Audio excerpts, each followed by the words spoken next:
तो chapter number 11, work and energy, part 1, ये हमारा आज का लेसन है। इस लेसन में हम 2 पॉइंट पे ज़्यादा फोकस करेंगे। एक है फोर्स, जिस पर ज़्यादा फोकस नहीं करना है, क्योंकि इसके पहले का जो चैप्टर है, चैप्टर नंबर 10, वहाँ पर हमने फोर्स का पूरा चैप्टर ही था, है ना? और फिर आज का हमारा टॉपिक होगा वर्क, और उसके बाद हम एनर्जी। ये 2 हमारा मेन टॉपिक है, वर्क एंड एनर्जी। तो जब हम फोर्स की बात करते हैं तो हम बहुत सारे एक्शंस देखते हैं, आपको रिवाइज़ करना ज़रूरी है। तो कुछ एक्शन जो कि फ़ोटो आपके टेक्स्ट बुक का ही है शायद, मैं देख लूँ। हाँ, आपके टेक्स्ट बुक में ये फ़ोटो है। खाली वो एक्शन को समझना है, यहाँ पर हो क्या रहा है, फिर हम आगे चर्चा करेंगे, फ़ोकस करेंगे। ये दूसरा एक्शन आप देख रहे हैं, क्या हो रहा है आप नोट कीजिए। तो पहला जो इमेज है, उसमें एक जो लड़का है वो टायर को क्या कर रहा है, फ़ोर्सफुली मार रहा है, उसको पुश कर रहा है, और वो उसके साथ-साथ दौड़ रहा है। और जो टायर में क्या चेंजेस आ रहा है, तो वो मूव करने लगता है और वो घूमने लगता है, ओके? दूसरा एक्शन देख रहे हैं तो उसमें एक लड़की है, एक गर्ल है, ये क्या कर रही है, एक बॉक्स है, बुक्स का बॉक्स है, उसको वो रोप रस्सी की सहायता से क्या कर रही है, खींच रही है। She is pulling the box with the help of a rope. Next है, ये लड़की क्या कर रही है, ओके, वो पुल कर रही है या पिक कर रही है वो अपने बैग को। और नेक्स्ट है, ये है वेल से पानी जो खींचने का काम होता है, अभी गाँव में होता है, यहाँ तो हमें दिखाई नहीं देता है। तो ये भी रोप या रस्सी के सहारे वो बकेट को क्या कर रहा है, खींच रहा है, और वो उसमें ढीला भी छोड़ सकता है वो। तो इतने सारे एक्शंस हमने अभी नोट कर लिए, हमारे आस-पास ये होते रहते हैं। ये भी आपने नोट किया है क्या? निश्चित किया होगा। ये क्या है? आपने ये देखा ना, कपड़ा धोने का सॉरी, बर्तन धोने का जो स्पंज है, ये है, आपके घर में भी होगा। आप उसको फिंगर से जब प्रेस करते हैं, तो दब जाता है, वहाँ पर खड्डा हो जाता है, ऐसा होल जैसा हो जाता है ना? तो शेप उसका चेंज हो जाता है टेम्परेरी। और यहाँ पर क्या हो रहा है? ओह हो! ये तो क्या है, हथौड़ी से वो नेल को लकड़ी के अंदर घुसा दिया, डाल दिया पूरा। तो उस जो वुड का जो पट्टी है, उसके अंदर होल हो गया, और जो नेल है वो भी अंदर चले गया। तो वहाँ पर भी कुछ शेप में चेंजेस आ गया है, ओके? और यहाँ पर तो ये जो ही मैंने वो एक लकड़े का ब्लॉक लेके उठाकर अपने कंधे पर चढ़ रहा है। ओके।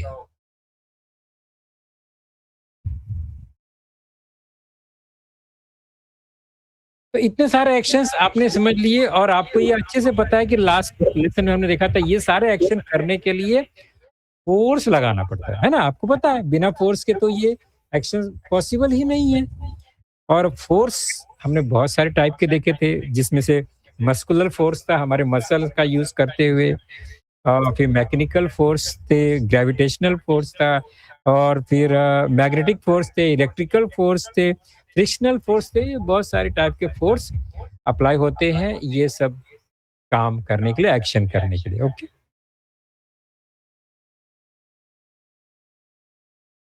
तो अभी हमने जो ये सारा एग्ज़ाम्पल्स देखा, उसमें फ़ोर्स कहीं न कहीं अप्लाई हो रहा है।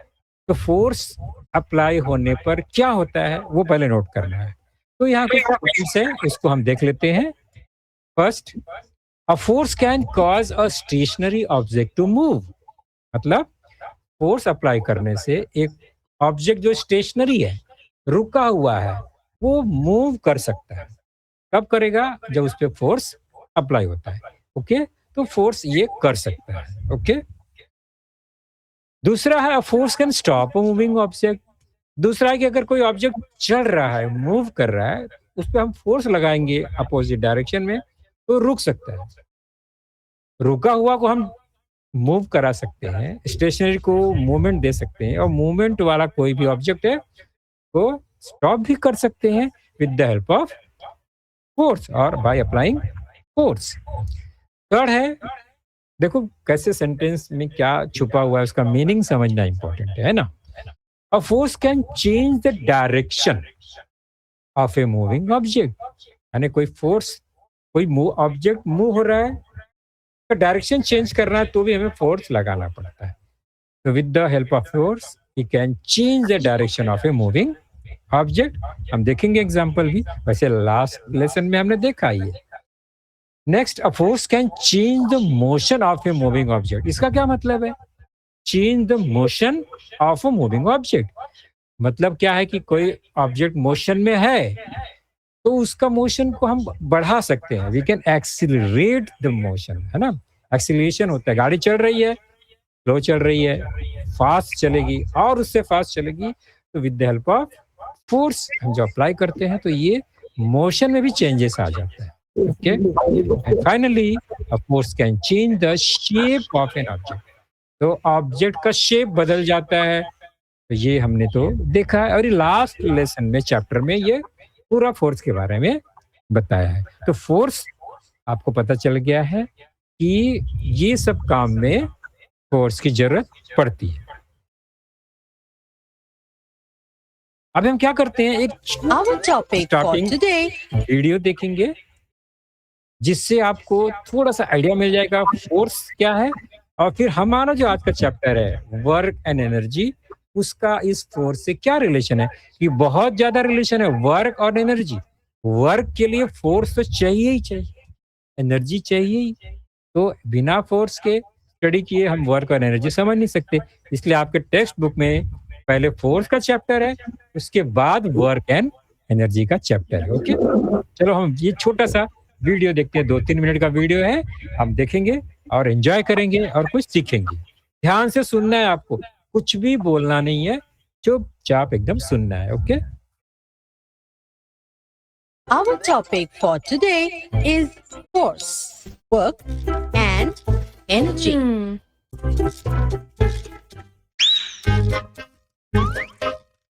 Force is the push or pull applied on an object.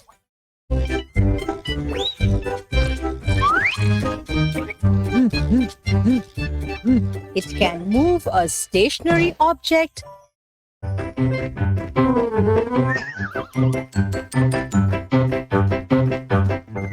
or stop a moving object.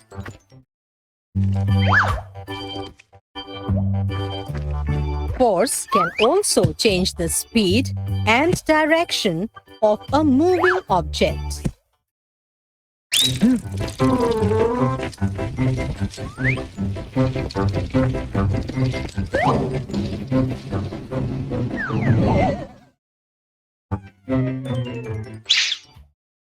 If enough force is applied, it can also change the shape or size of an object.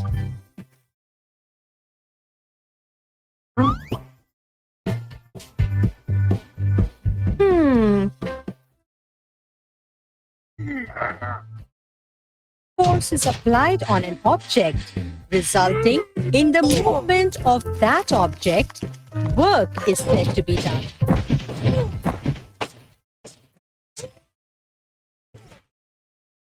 Work can be calculated using the formula work done is equal to force into distance. The ability or the capacity to do work is called energy. The food that we eat gives us energy to do various activities.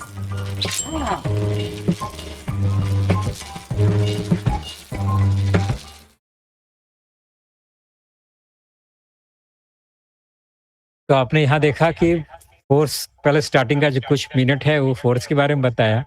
उसके बाद फिर force लगाने से आपने देखा एक बड़ा सा बॉक्स था, वो बहुत पुश करता है, कुछ फर्क नहीं पड़ता है। लेकिन बहुत ज़्यादा फोर्स लगाने पे वो मूव करने लगता है। मतलब जब मूवमेंट हो गया तब उसमें लिखा गया कि उसने कुछ काम किया, है ना? Work is done. हमारे लैंग्वेज में क्या होता है, मैं बहुत काम कर रहा हूँ, मैं बहुत बिज़ी हूँ। साइंस के लैंग्वेज में काम का मतलब, वर्क का मतलब कुछ अलग ही है। वर्क होने के लिए क्या होना चाहिए? फोर्स लगना है पहला, दूसरा है जहाँ जिस ऑब्जेक्ट पे फोर्स लग रहा है उसमें मूवमेंट होना चाहिए, है ना? मोशन होना चाहिए। मोशन कैसा भी हो सकता है, वो जगह से एक जगह से दूसरी जगह जा सकता है, यानी डिस्टेंस डिस्प्लेसमेंट हो सकता है, और उसका शेप और चेंज, और उसका साइज़ और शेप चेंज हो गया, तो भी हम बोलेंगे वर्क हुआ। तो वर्क ये वर्ड साइंस का अलग है, और जनरली हम जो बोलते हैं वो वर्क एकदम अलग है। ओके? और थोड़ा-सा देखते हैं ध्यान से।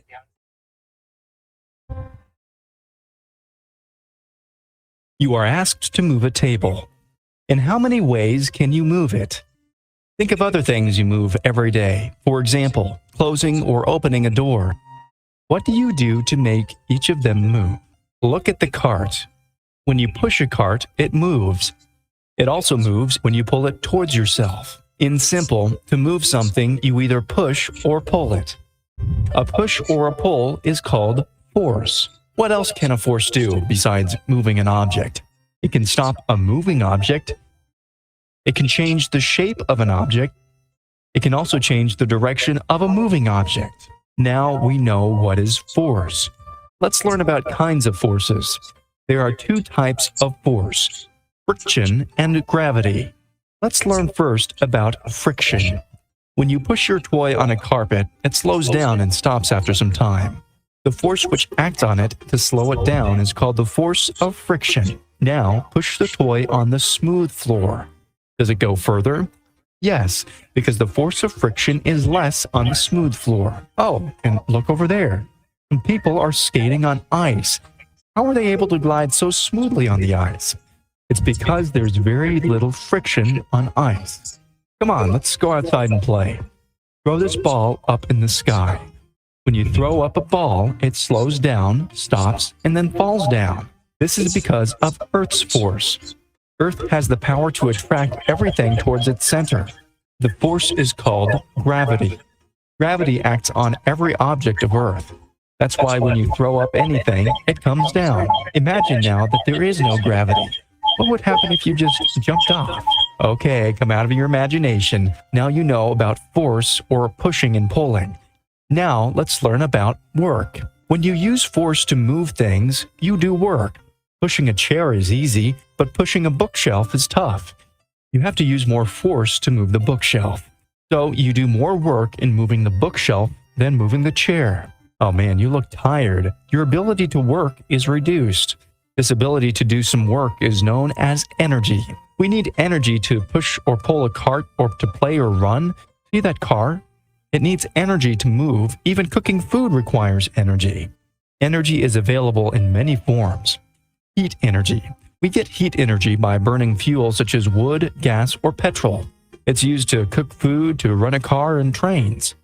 Light energy. Sun gives us light energy. Plants use light energy from the sun to make their food. Electrical energy. This is used for heating, lighting, and for running electronics such as a laptop, a fridge, fan, or a light bulb. A force is a push or a pull. When force is used to move things, work is done. Energy is the ability to do work.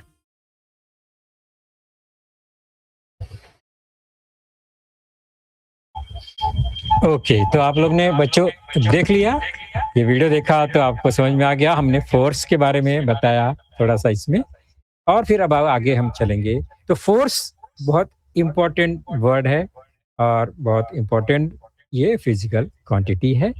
तो force और दो word है, force and displacement. Force लगाना, force apply करना, ये एक thing है, और उसमें डिस्प्लेसमेंट होना, मूवमेंट होना, चेंज होना, ये दूसरा बात है। ये दोनों बात होना ज़रूरी है, तभी हम बोलेंगे वर्क इज़ डन, काम हो गया। ओके? चलो हम देखते हैं, कोई एग्ज़ाम्पल देखते हैं। ये एक वैन है, बराबर है? तो वैन क्या है, एकदम वहाँ पर स्टेशनरी है, खड़ा हुआ है, मतलब उसमें कोई काम अभी तक नहीं हुआ है। ओके? चलो नेक्स्ट। अभी ये एक बालक बच्चा यहाँ पर खड़ा है, व्यक्ति खड़ा है और वो क्या कर रहा है? पुश कर रहा है वैन को। कुछ फ़र्क पड़ रहा है? कोई फ़र्क नहीं पड़ रहा। फ़ोर्स बहुत लगा रहा है, वो थक गया, कोई फ़र्क नहीं पड़ रहा है। मतलब वहाँ पर डिस्प्लेसमेंट ज़ीरो है, कोई मूवमेंट नहीं है। तो वो काम ज़ीरो है, थक के पसीना से गिर जाएगा, बेहोश हो जाएगा, फिर भी वो हम बोलेंगे काम नहीं हुआ, वर्क इज़ नॉट डन। अब बोलेंगे वो तो बेहोश हो गया, काम इतना ज़ोर लगाया, कोई फ़ायदा नहीं। तो साइंस में वर्क कभी होगा, सिर्फ़ ज़ोर लगाने से नहीं होगा, डिस्प्लेसमेंट, मूवमेंट भी होना चाहिए। अभी देखो फिर ज़ोर लगा रहा है, नो वर्क, बिकॉज़ वर्क को कैलकुलेट करना है तो 2 बात ध्यान रखना है, एक है फ़ोर्स, दूसरा है डिस्प्लेसमेंट। उसको मल्टीप्लाई करेंगे तो वर्क हो जाता है। अगर डिस्प्लेसमेंट 0 है, तो 0 और फ़ोर्स को मल्टीप्लाई करेंगे तो 0, फ़ोर्स 0 है, डिस्प्लेसमेंट कुछ भी है, तो भी मल्टीप्लाई करेंगे तो 0, मतलब वर्क 0। तो यहाँ पर क्या हो गया? अभी ध्यान से देखेंगे, अभी गाड़ी जो वैन है वो हिलना शुरू हो गया। इसका मतलब यहाँ पर वो वर्क कर रहा है, कुछ तो वर्क हो रहा है। और ये अब मूवमेंट भी होने लगा, इतना बड़ा वैन को ढकेल रहा है, वो बहुत ज़्यादा वर्क कर रहा है। इसका मतलब ये हो गया, वर्क इज़ डन, यहाँ पर काम हो गया। तो वर्क हुआ मतलब फ़ोर्स भी अप्लाई हुआ और वो डिस्टेंस भी ट्रेवल हो गया। तो इसको बोलते हैं फ़ोर्स और डिस्प्लेसमेंट। आपको समझ में आ गया क्या डिफरेंस है? फ़ोर्स अप्लाई होता है और डिस्प्लेसमेंट होता है, दोनों होगा तो ही वर्क डन होगा। एक भी 0 है या नहीं है तो वर्क नहीं होता है, ये मान के चलिए हमेशा। अभी ये देखिए, ये तो आप भी करते होंगे घर में। वैन तो आप नहीं ढकेलते हैं अपने आस-पास, आपके घर के सामने वैन खड़ी तो आप क्या करोगे? यहाँ से वहाँ साइड में सरका दोगे? नहीं है, क्योंकि हमारा उतना फ़ोर्स उसमें अप्लाई नहीं होता है कि हम वैन को लेके आगे जाएँ, मतलब वर्क डन 0 हो जाएगा वहाँ। लेकिन ये तो कर सकते हैं, ये हमारा एक स्टूल है, इसको हम फ़ोर्सफुली यहाँ से वहाँ सरका सकते हैं। हमने फ़ोर्स अप्लाई किया, तो उसका जो डायरेक्शन भी चेंज हो गया और उसका प्लेस भी चेंज हो गया, मतलब उससे मोशन आ गया। तो फ़ोर्स हम लगा रहे हैं जिस डायरेक्शन में, डिस्प्लेसमेंट भी उसी डायरेक्शन में हो रहा है। ओके?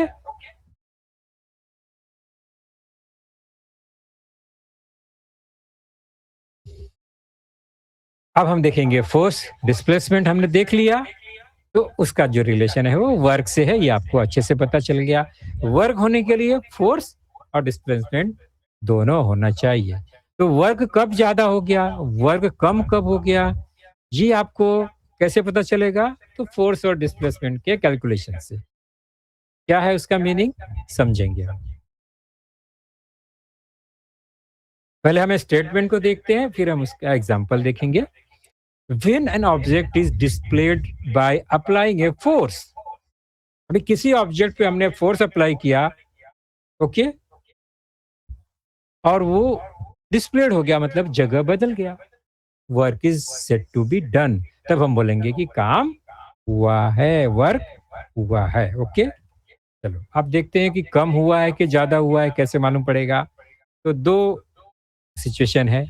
पहला है, if the same force is applied, अब दो लोग सेम फोर्स लगा रहे हैं बट डिस्प्लेसमेंट इंक्रीजेस, एक का डिस्प्लेसमेंट थोड़ा है, एक का ज्यादा है, तो वर्क डन इज ग्रेटर। तो जिसका डिस्प्लेसमेंट ज्यादा है, फोर्स सेम है लेकिन डिस्प्लेसमेंट ज्यादा है, दूर तक लेके गया, तो हम बोलेंगे उसने ज्यादा काम किया, वर्क इज डन ग्रेटर।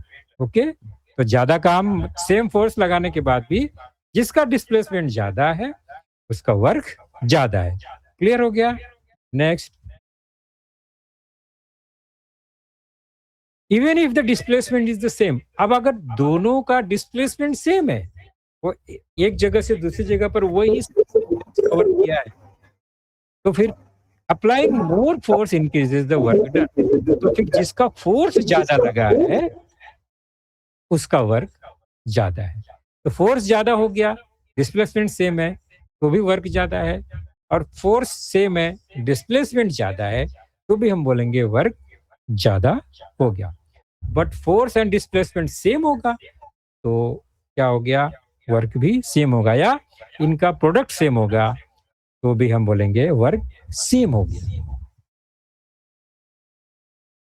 चलो देखते हैं यहाँ पर ये एग्जांपल देखो। अभी आप ध्यान से देखो, दोनों जो ऑब्जेक्ट है, एक येलो कलर का एक रेड कलर का दिख रहा है आपको, दोनों सेम है समझ लो, और दोनों का फोर्स, दोनों आदमी भी सेम है, एक ही फोर्स वाले हैं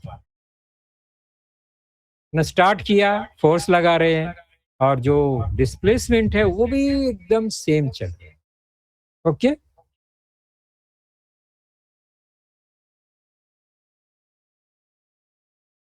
तो सेम फोर्स अप्लाई हो रहा है और डिस्प्लेसमेंट भी सेम है। When the force is applied and the displacement is identical, the work done will also be the same. हम यहाँ क्या बोलेंगे, दोनों ने एक जैसा काम किया है, सेम वर्क किया है। ओके, क्लियर हो गया ये बात, समझ में आ गई आपको? चलो दूसरा सिचुएशन देखते हैं। अभी यहाँ क्या हो गया, वो एक तो आगे निकल गया, दोनों सेम है ऑब्जेक्ट, लेकिन फिर भी एक जो पहला वाला लड़का है वो आगे निकल गया। ओके, तो यहाँ पर क्या हमें ये मिलेगा स्टेटमेंट, क्या बताएंगे हम? If the same force is applied, यहाँ सेम फोर्स लगा रहे हैं, and the displacement increases, the work done is greater. हम बोलेंगे जिसने ज्यादा डिस्प्लेस किया है ऑब्जेक्ट को, उसका वर्क ज्यादा है। ओके, क्लियर हो गया? यहाँ पर रेड जो ऑब्जेक्ट है, वो जो मैन है, उसका वर्क ज्यादा है। चलो नेक्स्ट, अभी देखो दो ऑब्जेक्ट अलग अलग साइज का दिख रहा है। ओके, अभी ये फोर्स अप्लाई कर रहे हैं,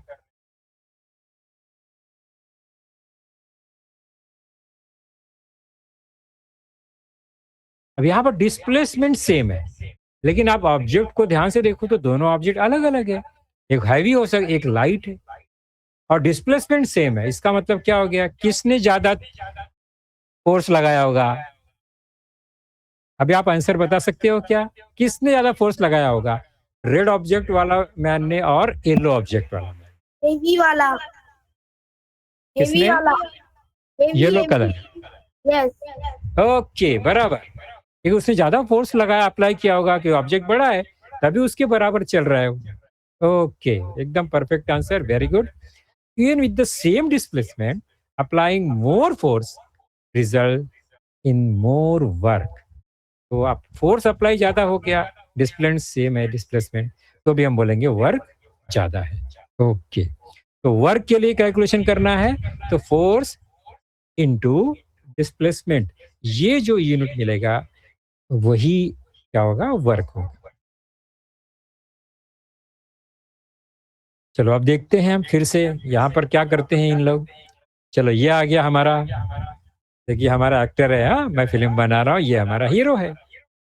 अभी फोर्स लगा रहा है ऑब्जेक्ट को, इतना बड़ा ऑब्जेक्ट है। चलो दूसरे भी आ गए, दो लोग ने लगाना शुरू कर दिया।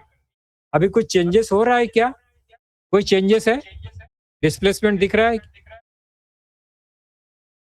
नहीं दिख रहा है, तो यहाँ पर वर्क क्या है, वर्क डन इज 0।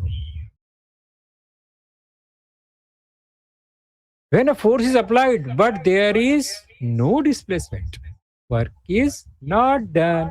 वर्क हुआ ही नहीं है, खाली बस लगा रहे हैं जो। अभी मुझे फोर्स लगा के दीवार को पीछे पुश करना है, वॉल को, कुछ होगा? कुछ नहीं होगा, वॉल वहीं रहेगा, तो कोई भी वर्क नहीं हुआ। To measure work effectively, it is necessary to consider both force and displacement. Force और डिस्प्लेसमेंट दोनों इफेक्टिव होना चाहिए, तभी वर्क होगा। चलो अब देखते हैं,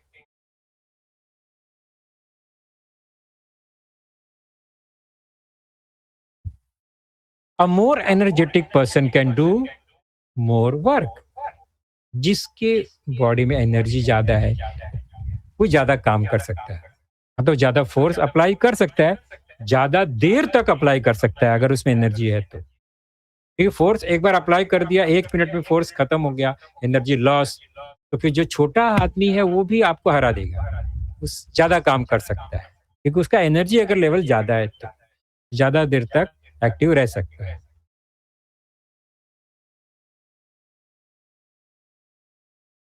अभी देखो,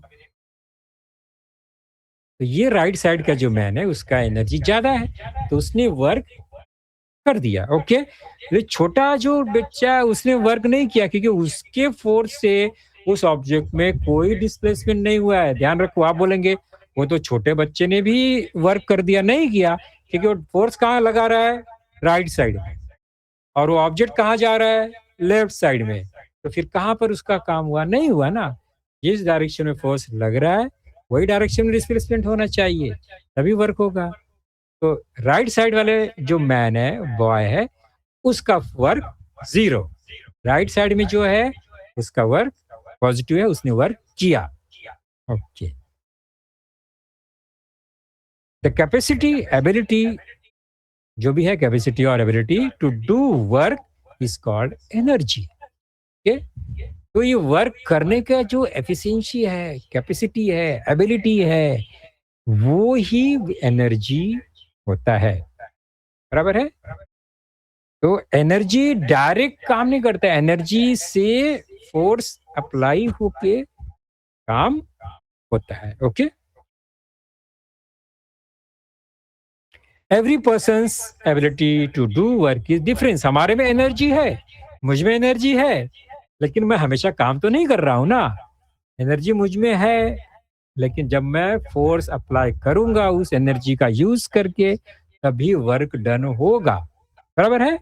तो एनर्जी होने से वर्क नहीं होता है, एनर्जी को हम फोर्स में कन्वर्ट करके जब यूज करते हैं तो वर्क हो सकता है।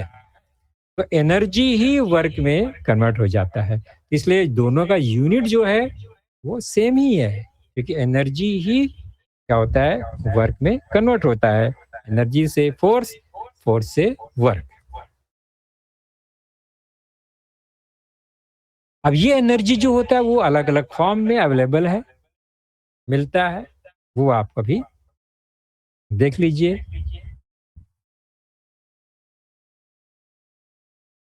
ये सारा सिचुएशन आप ध्यान से देखिए, क्या है आप पहले समझिए। वो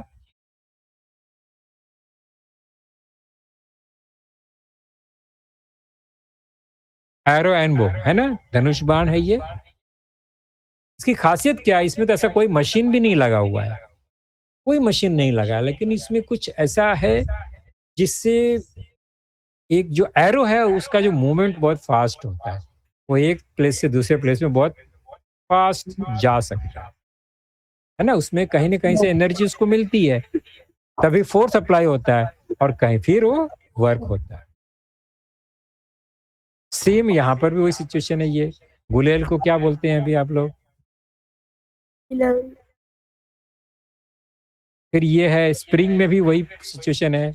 नॉर्मली स्प्रिंग हमें स्टेशनरी दिखता है, लेकिन जैसे हम उसको पुश और पुल करते हैं तो हमें फोर्स जो होता है फील होता है कि वो खींच रहा है और वो पुल कर रहा है, पुश कर रहा है और पुल कर रहा है। ये बात जो हमने ऊपर भी देखा वही सेम है।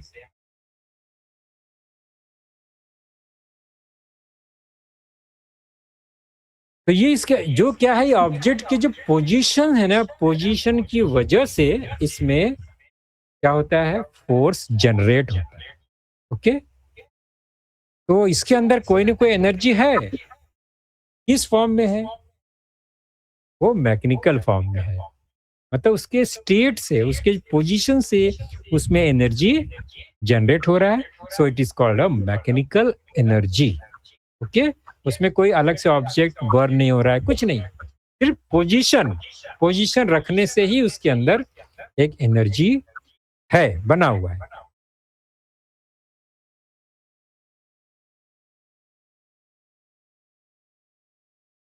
चलो हम देखते हैं इस एग्जाम्पल से।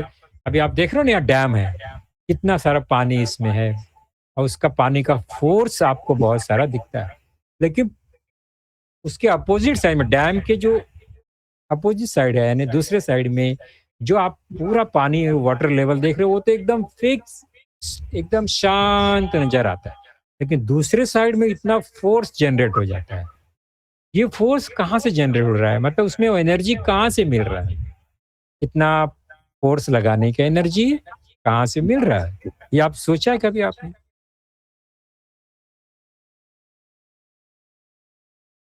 और इसका जो फोर्स इतना है कि ये बहुत बड़ा काम कर सकता है, इतना बड़ा काम कर सकता है कि वो पूरे घर, बिल्डिंग सबको तोड़ सकता है ना? आपको पता है अच्छे से, इतना इसमें फोर्स जनरेट हो जाता है।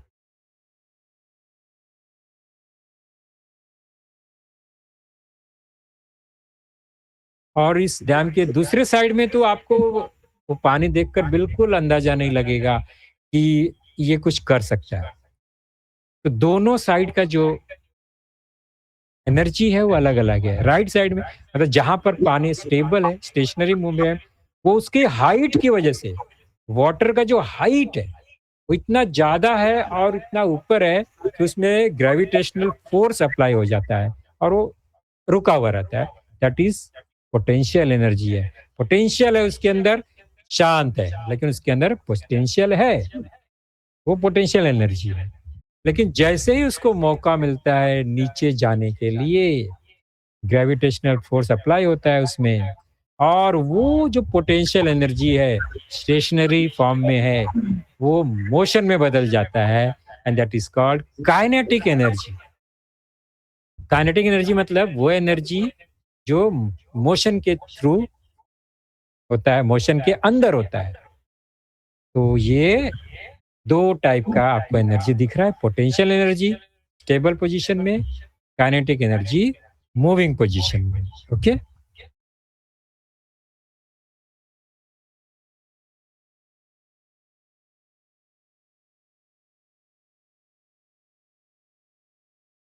तीसरा आप देख रहे हैं ये क्या है, ये विंड मिल है।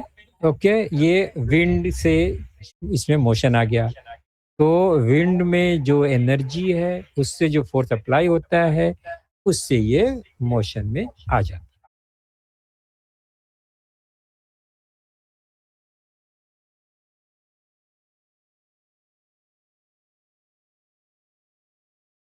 ये सभी क्या है, मैकेनिकल एनर्जी है।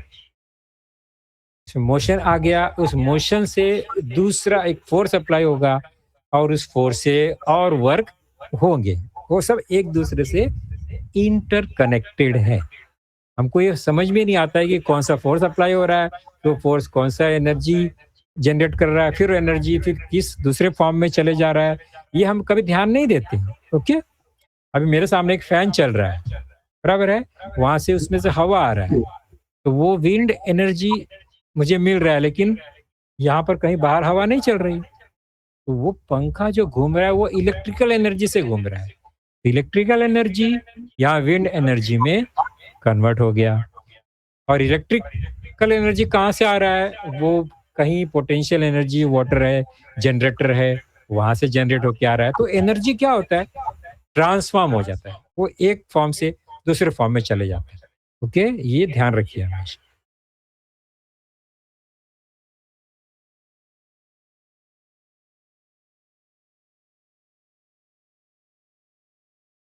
तो स्पेसिफिक पोजीशन से क्या होता है, एनर्जी जनरेट होता है।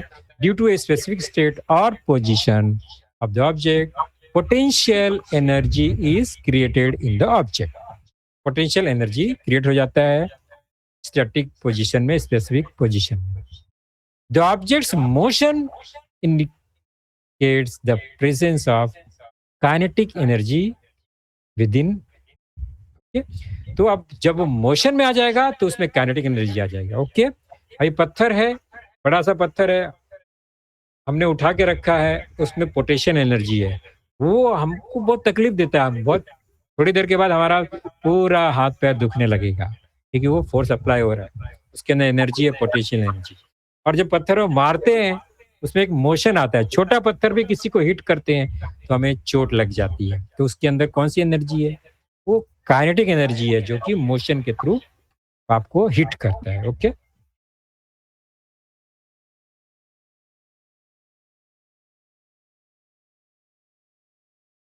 तो ये जो आप रस्सी या धागा देख रहे हैं और वो देख रहे हैं, उसको खींचने पे उसको जो बेंड हो जाता है तो उसमें पोटेंशियल एनर्जी बहुत तेजी से जनरेट रहता है, और फिर जब हम छोड़ देते हैं तो वो सारा पोटेंशियल एनर्जी वो उस एरो में चले जाता है और एरो बहुत तेजी से आगे चले जाता है। तो ये एनर्जी पोटेंशियल वो कहाँ चले गया, वो काइनेटिक एनर्जी में कन्वर्ट हो गया और वो दूर जाके कोई ना कोई काम करेगा, फोर्स अप्लाई करेगा और कहीं पर वो चले जाएगा, किसी को लग जाएगा, किसी के अंदर चले जाएगा, है ना। तो ये सब एनर्जी कैसे ट्रांसफॉर्म हो रहा है, आपको समझ में आ रहा है ना ये बात। तो पोटेंशियल एनर्जी राइट साइड में है और लेफ्ट साइड में क्या हो गया, वो काइनेटिक एनर्जी के फॉर्म में बहुत स्पीड में जाता है।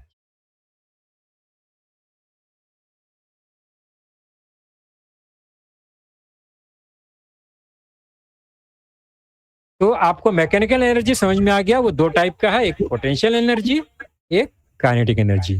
दूसरा और भी नेचुरली बहुत सारे एनर्जी का फॉर्म आपको दिखाई देगा, जैसे कि सन में हीट एनर्जी और लाइट एनर्जी दोनों होता है। ध्यान रखो बच्चों, सन में हीट एनर्जी और लाइट एनर्जी दोनों होता है। हीट एनर्जी और लाइट एनर्जी एक ही नहीं है, they are different. Light energy अलग होता है, हीट एनर्जी अलग होता है। याद रखेंगे, आपको मैं बताऊंगा बाद में। आपको लगता है कि सन से आने वाला जो लाइट है और सन से आने वाला जो हीट है वो दोनों एक ही है, ऐसा बिल्कुल भी नहीं है। ओके,